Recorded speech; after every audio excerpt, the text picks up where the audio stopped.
Uma das bandas que mais influenciou o punk rock não é de Nova York, de Detroit ou da Inglaterra, mas da Austrália. É o Radio Birdman.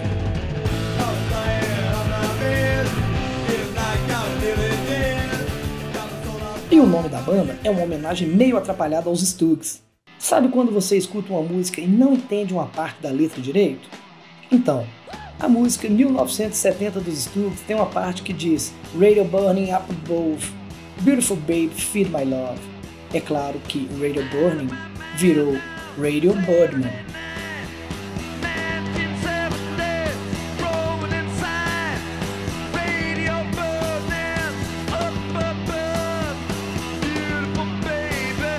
E a banda de rock batizada com esse nome se tornou uma das mais cultuadas no mundo.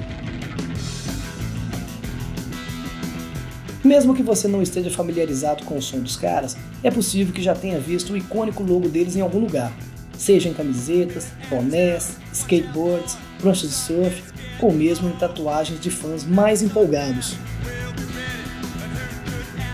Mas se hoje o Radio Birdman tem um status de cult, nem sempre foi assim. Nos anos 70, justamente no auge da banda, pouco se era falado fora da sua terra natal, provavelmente por não serem o AC/DC e por estarem fora do eixo comercial dos Estados Unidos e Europa, talvez por serem pesados demais para a época, ou mesmo por terem influências inusitadas de jazz e surf music.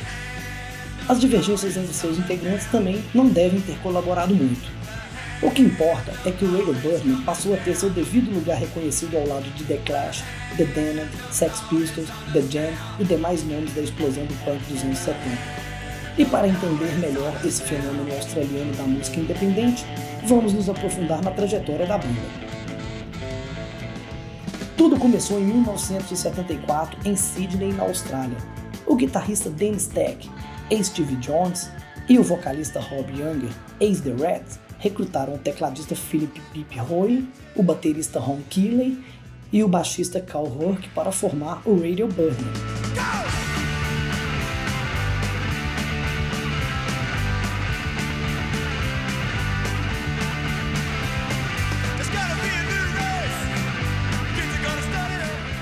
Cansados do rock comercial da época e influenciados por bandas da cena de Detroit do final dos anos 60, como The Stooges e MC5, Blue Oyster Cult e Velvet Underground, tudo misturado com surf music e até jazz, eles queriam criar o seu próprio som.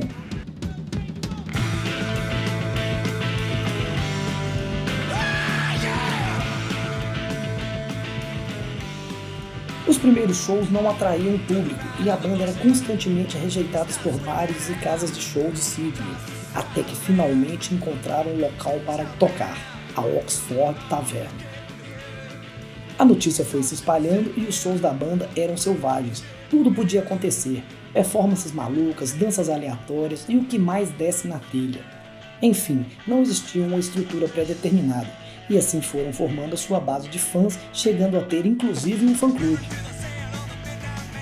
Em 1975, eles transformaram a Oxford Tavern no seu próprio espaço chamado The Fun House. A Fun House se tornou ponto de encontro de rockers, prostitutas, homossexuais e todo tipo de outsiders. Essa mistura deu início ao que seria a cena punk da cidade de Sydney. A trilha sonora era o que havia de mais excitante na época. Sex Pistols, Ramones e os conterrâneos do Saints. E claro, muito Radio Birdman.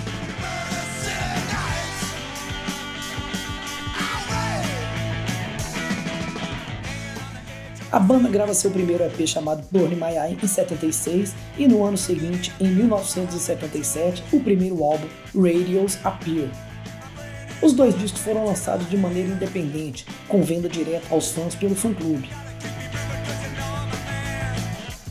E ainda em 1977, o presidente da Sire Records, gravadora que contava com vários nomes da emergente cena punk como Ramones, Dead Boys, Undertones, vai à Austrália assinar com o The Saints. Na ocasião, ele acaba vendo um dos shows insanos do Radio Birdman e imediatamente assina com a banda. Então, o Radio Birdman lança pela Sire Records uma nova versão do álbum Radios Appears, com remixes, regravações e faixas inéditas. O disco é lançado inclusive na Europa e nos Estados Unidos.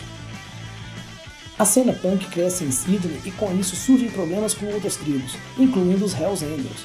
A banda e seus fãs ficam com má reputação após o show com The Saints e Hot Spurs em abril de 1977 acabaram em briga. Esse foi o último show da Fan House em funcionamento.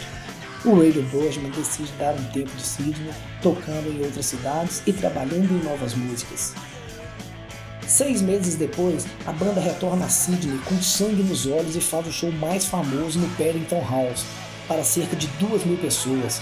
A intensidade da banda e a selvageria do público deixam o lugar em pedaços.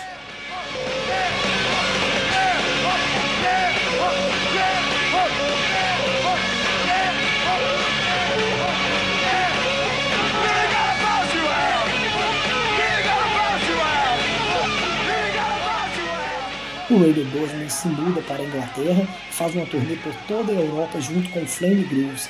Estava indo tudo muito bem, mas a sorte da banda acaba aí. Por causa de problemas financeiros, a Sire Records decide abandoná-los.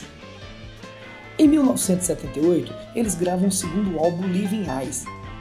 O problema é que, além da falta de suporte de uma gravadora, atritos entre os próprios integrantes começaram a acontecer com frequência. O processo de gravação se mostra bastante problemático e a convivência quase impossível. Os caras até insistem, mas o relacionamento entre eles se mostra mesmo inviável, e a banda acaba após um show na Universidade de Oxford. O álbum Living Eyes seria apenas lançado em 1981 após o término da banda.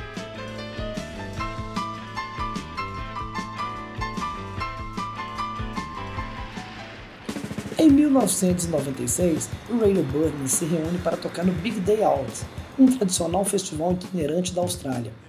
Nessa edição, se apresentaram também Nick Cave and the Bad Seeds, Rage Against the Machine, Prodigy, Rancid, entre outros. Ou seja, um evento histórico.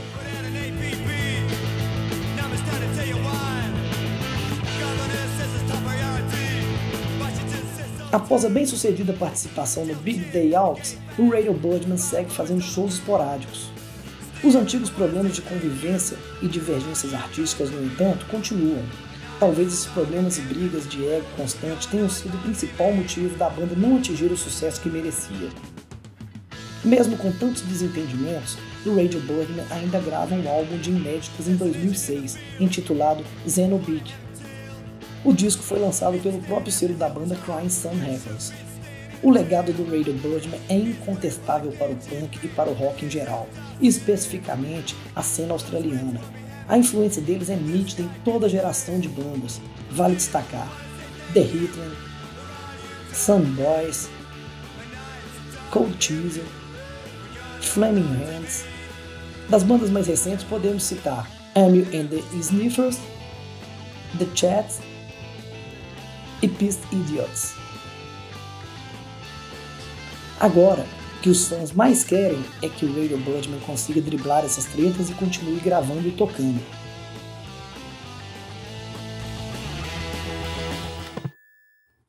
Se você gostou dessa história, não se esqueça de assinar o canal e curtir o vídeo.